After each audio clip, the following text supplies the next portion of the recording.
आप भी एक बिगिनर हो जिसको अभी बहुत ज़्यादा कन्फ्यूज़न है कि मर्चेंट नेवी को कैसे ज्वाइन करें, या IMU CET का एग्ज़ाम क्या होता है, इसका एलिजिबिलिटी क्राइटेरिया क्या है, कितने क्वेश्चंस आते हैं एंड बहुत सारी डिटेल्स, तो आप बिल्कुल सही जगह पर हैं।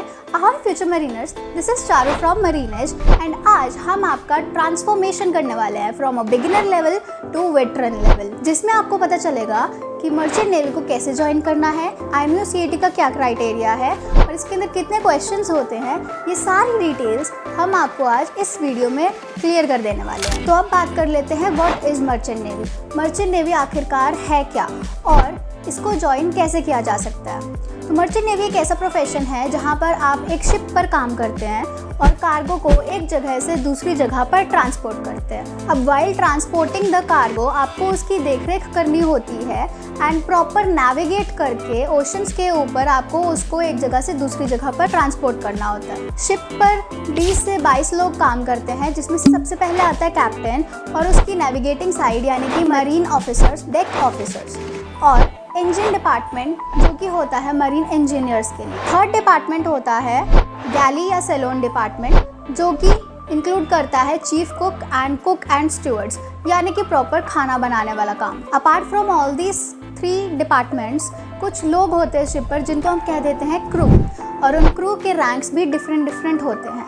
डिपेंड करता है कि वो डेक साइड काम करते हैं या वो इंजन साइड काम करते हैं। डेक साइड का प्रॉपर काम जो होता है वो होता है नेविगेट करना एंड इंजन साइड का काम होता है इंजन को प्रोपेल करना। अब क्विक रिव्यू तो हमने ले लिया कि व्हाट इज़ मर्चेंट नेवी, ये क्या प्रोफेशन है, बट अब जान लेते हैं कि इसको ज्वाइन कैसे करा जाए। तो मर्चेंट नेवी ज्वाइन करने के बहुत सारे तरीके होते हैं। सबसे पहले होता है आफ्टर क्लास 10 और दूसरा तरीका है आफ्टर क्लास 12। सबसे पहले बात करते हैं क्लास 10 के बाद आप मर्चेंट नेवी डायरेक्टली कैसे ज्वाइन कर सकते हैं। अगर आपका मन है कि आपको क्लास 10 के बाद डायरेक्टली मर्चेंट नेवी ज्वाइन करनी है तो उसके अंदर कोर्स आता है GP रेटिंग, बट उस GP रेटिंग कोर्स के अंदर एनरोल करने के लिए डिफरेंट कॉलेजेस के अपने खुद के एग्ज़ाम्स निकलते हैं जिनको क्रैक करके आपको GP रेटिंग का कोर्स में एनरोल करने का मौका मिलता है। बट GP रेटिंग कोर्स करके आपके ऑफिसर बनने के चांसेस बहुत ही कम होते हैं। इनिशियल स्टेजेस के ऊपर तो आप एक क्रू की तरह काम करते हैं जिसमें आता है OS, trainee OS, AB and बहुत सारे। बट अगर आपको क्लास 12 करने के बाद में मर्चेंट नेवी ज्वाइन करनी है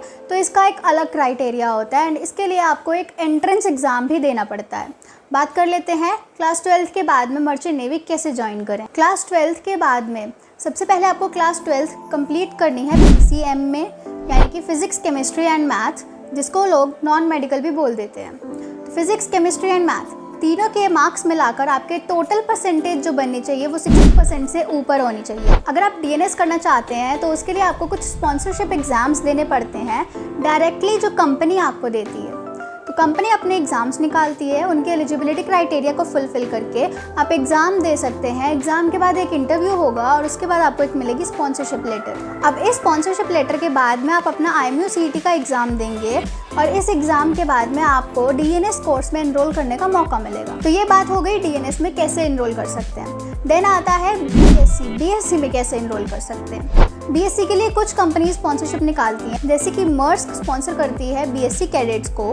बट अगर आपको स्पॉन्सरशिप नहीं मिलती तो इसमें कोई डरने वाली बात नहीं है, क्योंकि आप क्लास 12 में 60% ला के IMU CET का एग्ज़ाम दे के डायरेक्ट BSc नॉटिकल साइंस में किसी भी कॉलेज में एडमिशन ले सकते हैं। अब बात करते हैं BTech की। BTech का भी सेम क्राइटेरिया रहेगा, class 12 with PCM above 60%, then उसके बाद में IMU CET और IMU CET के बाद में BTech किसी भी कॉलेज में एनरोल हो सकता है। अब बात करते हैं IMU CET एग्ज़ाम की।